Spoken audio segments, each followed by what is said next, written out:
Hi everybody, I am Brian Evans with Integrity Realty and Management, and today I just wanted to shoot a quick video on how I go about analyzing the rental market.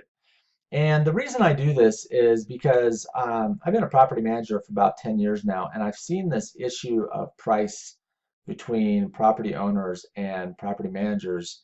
And I don't particularly like to fight with my clients on the issue of price. I'd rather just show them how I go about analyzing the market.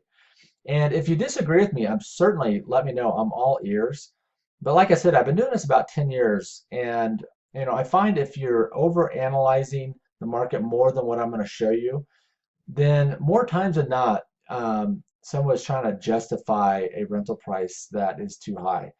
And so, but let me go ahead and jump into this a little bit, and I'm going to minimize myself and go to the tool that I use to first take a look at a rental market, and that is Zillow. Zillow is a great tool for that. And but just keep in mind, Zillow is asking prices. This is not what people are getting for rent. So a lot of times when people are looking at these rents, they're like, "Hey, Joe across the street's getting $2,500 a month in rent. Look, here's his ad." No, that's what Joe's asking for rent. He may not get that. He may have to drop that price down. So just keep that in mind. This is what the asking prices for rents are in the market. So, anyways, let's go ahead and jump into this a little bit. This is the property that I'm looking to comp. And there's really, besides location and condition, there's really this three data points that you want to focus on in putting into Zillow. So the first one is bedrooms, baths, and you want the total finished square foot, which this is not correct. This is the above ground square footage. So I've got the other MLS sheet here that has, looks like about roughly 2,100 square foot of finished square foot. And so those are the three data points that we're going to use. So you just plug in your address here, you hit search under the rent tab, and then you're going to pop up a map that looks something like this with a bunch of rentals throughout your area. And so the next thing you want to do is you want to put in your number of bedrooms right up here. Put in your number of bedrooms. You want to put in your number of bathrooms here. And then you want to put in your square foot range. So as I said, we're about 2,100 square foot. So I put in a range of houses between, plus or minus 10 to 15% of that 2,100 square foot. Then I hit apply. And the only other thing you want to do here is you want to narrow down the type of properties yours is. So in my example, I'm looking at a single family home. So I want to compare it to townhouses and houses and townhouses. If you are looking at a condo, you want to uncheck these and you want to click on apartments and condos, and those are what you want to compare to. So you want to compare to like properties.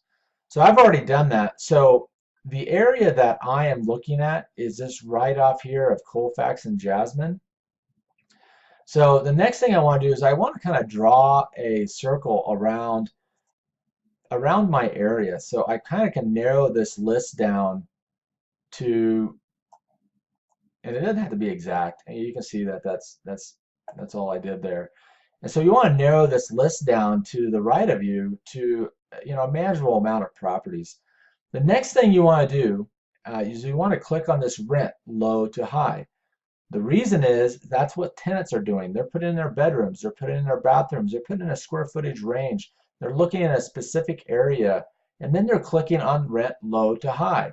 The reason is that tenants are trying to find the best house for their money. So they're going to start from the top of the list and work their way down until they find 2, 3, 4 properties that they like, and then they're going to set showings on those properties. So you want to do the same thing. And then as you're going down this list, you want to make sure that your house is falling in this range of like properties. So for example, my house is fairly comparable to this 2,300. I mean, I think mine's nicer. So let's just keep going down. This is an advertisement. So, um,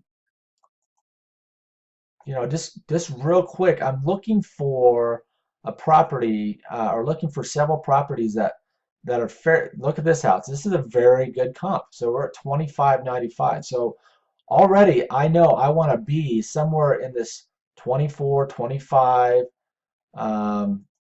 Keep going. Again, very nice house at 3.2, 2,300 square foot. Again, we are in this range of where we want to be. So if I want to beat these guys, I'm going to price lower than them because I want to be at the top of these tenants lists.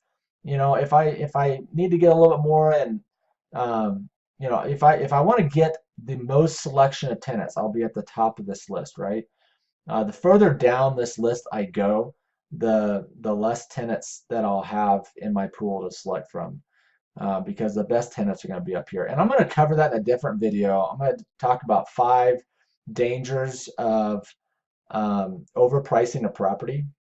And this is more than just lost rents and vacancy. There's other problems with overpriced properties that a lot of landlords don't even consider. And I definitely encourage you to watch that. So anyways, so that is it for the most part. So I'm looking at this. I can quickly see I want to be right in this range. I do not want to be at the bottom of this list because I'll never get any phone calls.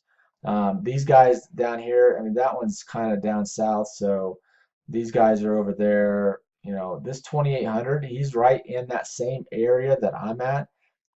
I think they're going to have troubles. They're a little bit bigger, but they might struggle to get that rented. They might have to drop their price down to this 25, 26 range at some point. So that's it. I just wanted to run through that real fast. If you have time, please check out the next video, which is the 5 dangers of overpricing your property. Thank you, and I'll talk to you soon.